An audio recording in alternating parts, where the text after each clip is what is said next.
sayang yung mga ganito sa restaurant pagka nag-take out kami, kaya ginagamit ko. Yan, McDo ketchup. And since ang McDo ketchup ay kapareho na tomato ketchup, yan na rin ang gagamitin ko.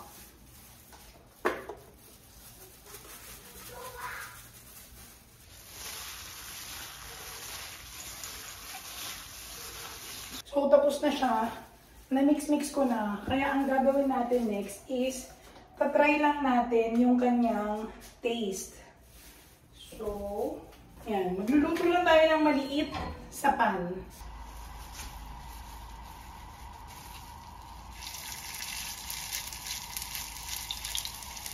So, ayan, luto na. Tikman ko lang.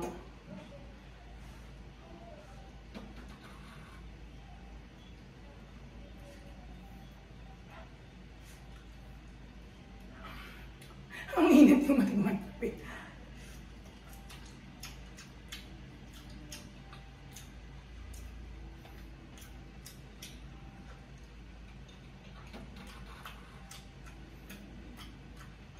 Tabang.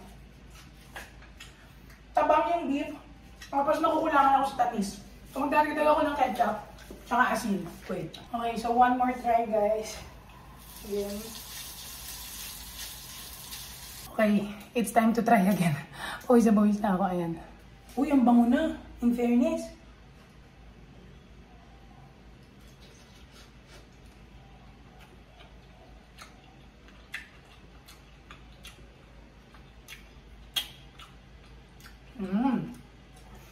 Pero nakulang talaga ako sa tamis niya. Though, ang pwede ko na lang gawin is, syempre pagkakainin mo, doon na lang ulit lagyan ng ketchup, mayonnaise, ganyan. Kasi pag dinagyan ko pa, baka naman maiba. Pwede na siya. So ngayon naman, ang gagawin natin is, maghihiwa tayo ng cheese.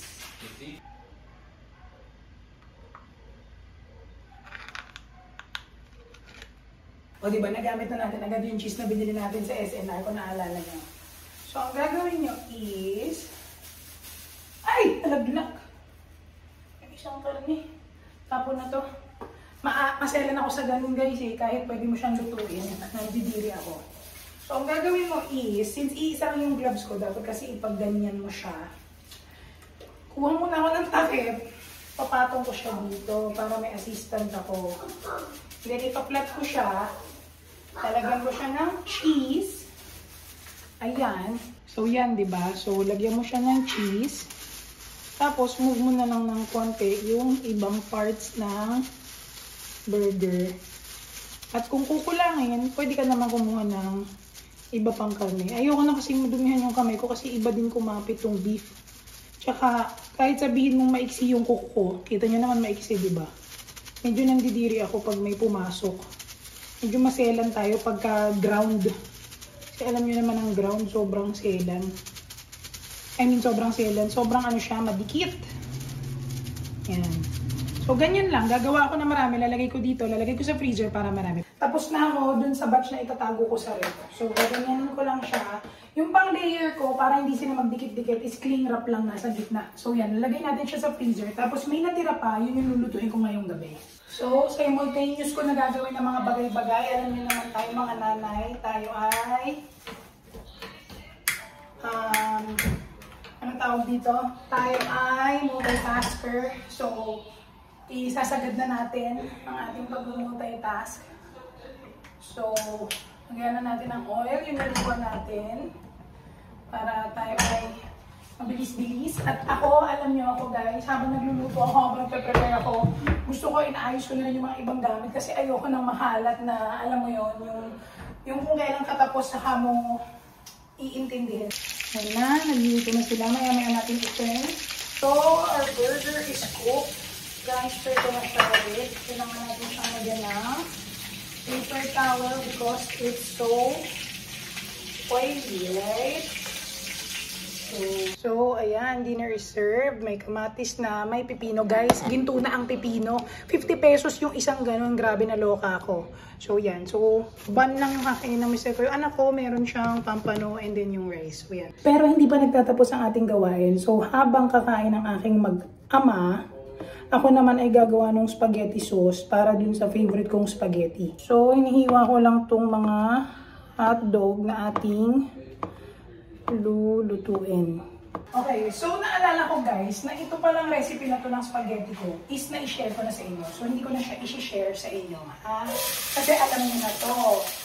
Balikan nyo na lang, Christmas or New Year ko ito niluto. Parang New Year. So, yun na lang, balikan nyo na lang yun. So, anyway, ang na-realize ko is ang maganda kong gawin. Habang ako ay nagluluto, magkukwento ako sa inyo. Yan na lang, di ba? Para, kunwari, halimbawa, nagluluto din kayo, nakikinig kayo sa akin, tapos nagchichikahan lang tayo.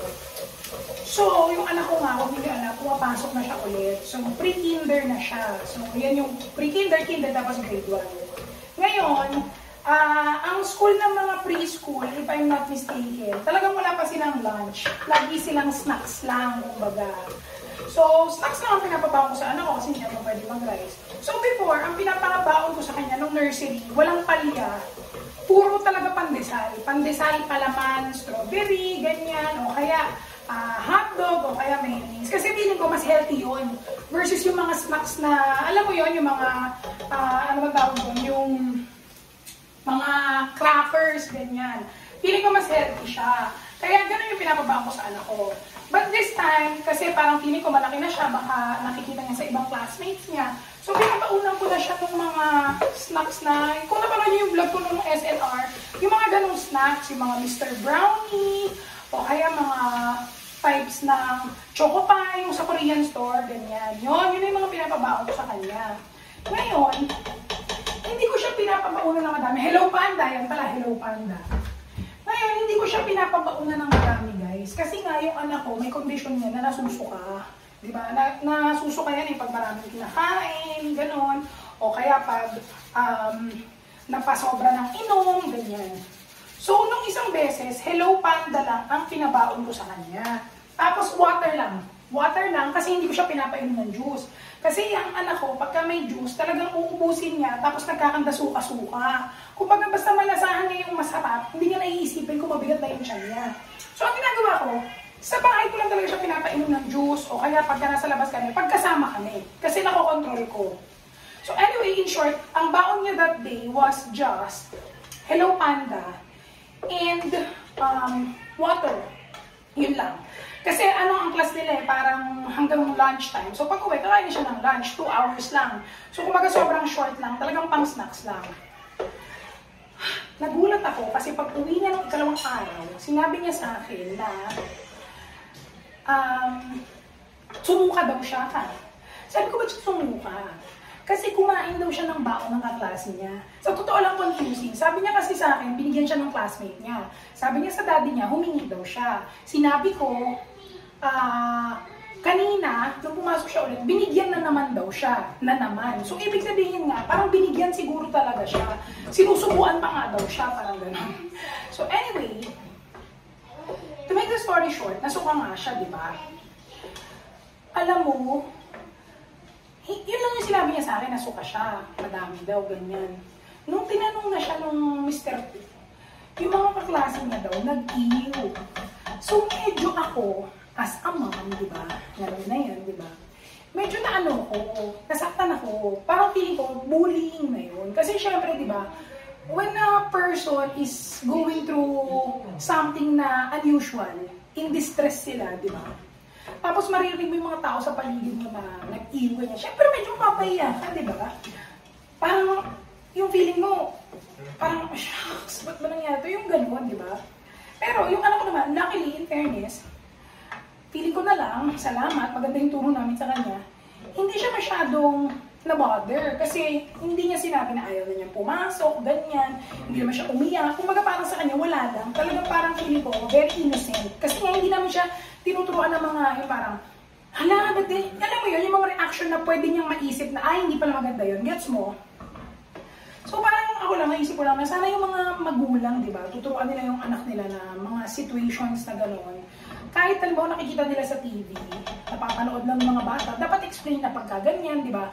Parang dapat tulungan mo, tanungin mo kung okay sila. Kasi ako, pag halimbawa nanonood si Mateo, nagbuhat ng bangko yun. Hindi, pag nanonood kasi si Mateo, tapos sasabihin niya sa akin, how are you doing ito? Sabi ko, that's not good ha, that's not nice, it's just in a show, do that. Kumbaga, nakikinig siya. So yun, medyo naano ko.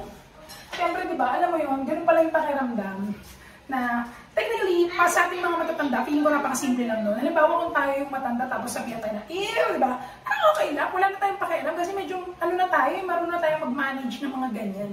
Pero yung for a kid, na, alam mo yun, nangyari sa kanya yan once, nung nursery siya. Isang beses lang, buong school year. Tapos ngayon na naman pre-kinder, so ilang araw pa lang naman silang pumapasok, so sana hindi na masundan.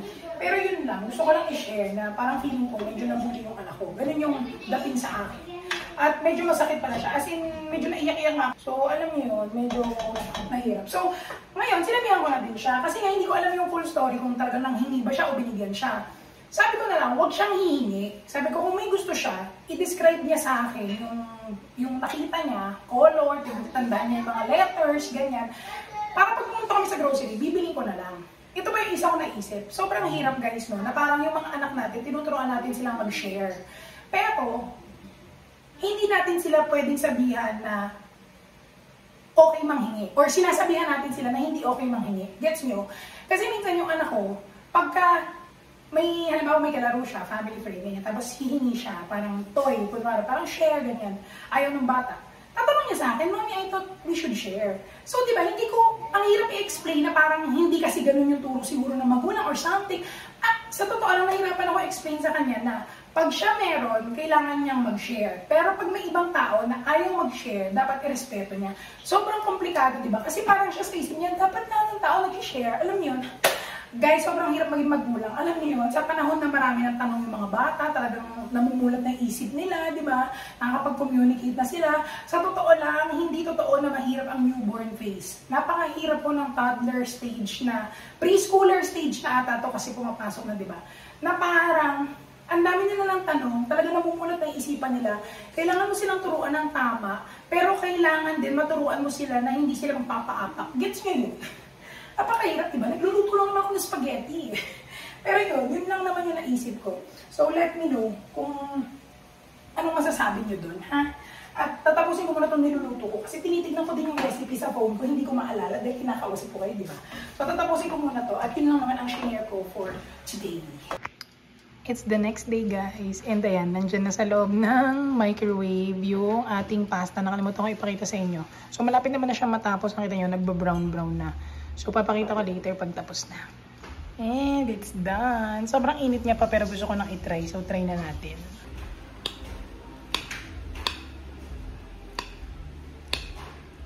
Uy! Nalaglag. Nalaglag yung sauce. Hindi pa siya nag-settle.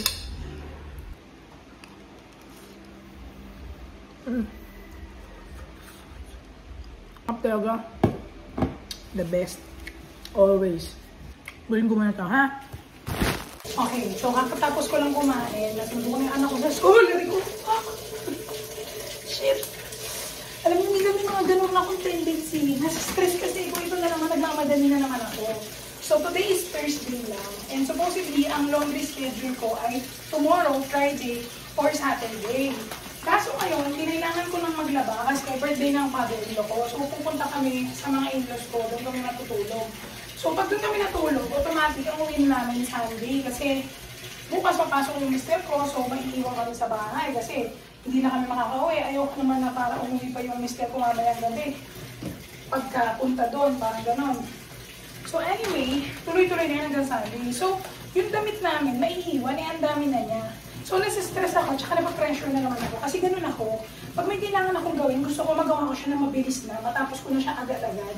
Kasi nga, eto ha, so 1 o'clock na, maglalaba ako. Gusto ko medyo may mangilan-ngilan na matuyo na, kasi hindi magkakasya sa sampayan. Meron kami sampayan sa may labas, kaso since iiwanan ko siya, paano pag umulan? O diba yung mga iniisip ko?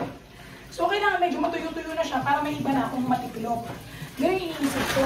Tapos, eto pa. Kasi ano ko kailangan yung schedule masunod ko siya or basta kailangan yung plan, ano siya, maayos siya.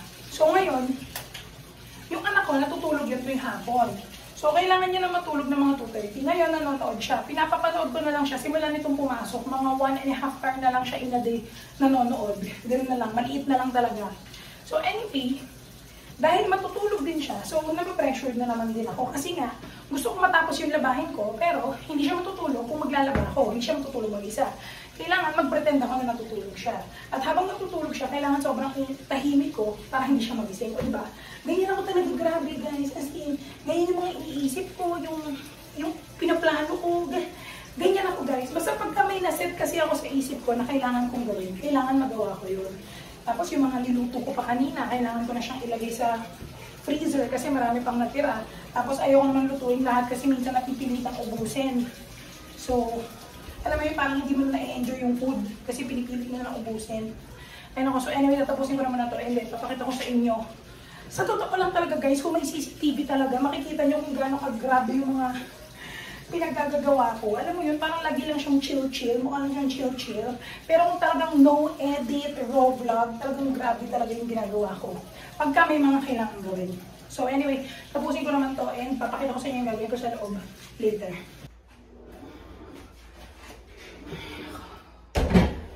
Diyos ko, nasistress na naman ako guys. Ayoko talaga ng ganito. Ayoko talaga ng ganito. Yung namamarag. Ako, nasistress ako.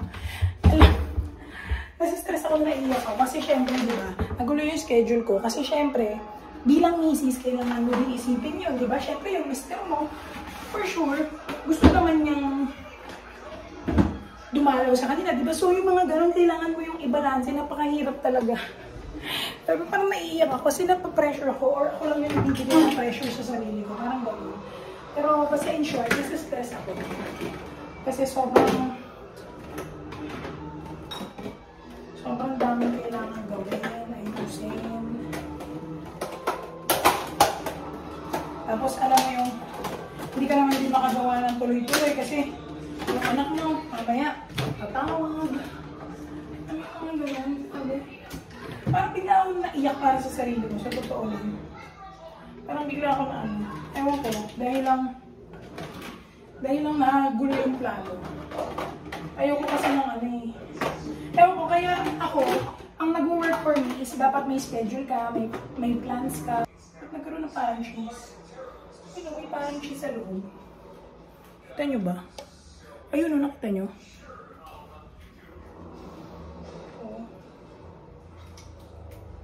Ito, nalagay ko na siya sa freezer. Para malinis ang ating bahay bago natin iwanan. Tapos ganito guys, may tendency pa ako na halimbawa, uhaw na ako, o kaya ihi na ako, o kaya napupupo na ako. But pag may gagawin ako, kailangan matapos ko muna yun, kailangan mauna ko muna yun. Bago ko gawin yung kailangan kong pag-ihi, pagpupo, ganyan. Sabihin ng iba dyan, sinama mo pa kasi yung pag-vlog, sinabay mo pa. Eh syempre, di ba? Yan ang nagagawa ko for me. Anyway, tatapusin ko muna yung iba and then sabihin ko na ulit kayo some other time. So, grabe guys. 6:15 na and ngayon lang ako natapos maglaba. So, ang pinakahuli lagi is yung mga medyas. So, ang gagawin ko na lang is iiwanan na lang namin ito dun sa may garahe. Kasi pag dito, kita nyo naman, di ba, open space. So, since buong weekend kami wala, di ba, baka maulanan siya. Hindi ko naman siya pwedeng ipa-auto sa iba para puntahan-puntahan, silipin. So, kailangan talaga prepare. Ganun karami. Actually, yung load kasi ng washing machine, 6.5 kilograms. So, talagang kung kaya mong pagkasyahin, pwede naman. Kaso, baka nga lang hindi maging maganda yung laba. Kaya talagang madaming batch siya. Parang ngayong laba kong to, parang limang load yung nailagay ko sa washing machine. So anyway, later papakita ko na lang sa inyo pag i-ready ko na siya dun sa may aming gate. Tatapusin ko na to, parang makapahinga na ako guys. Grabe, 6:15 na.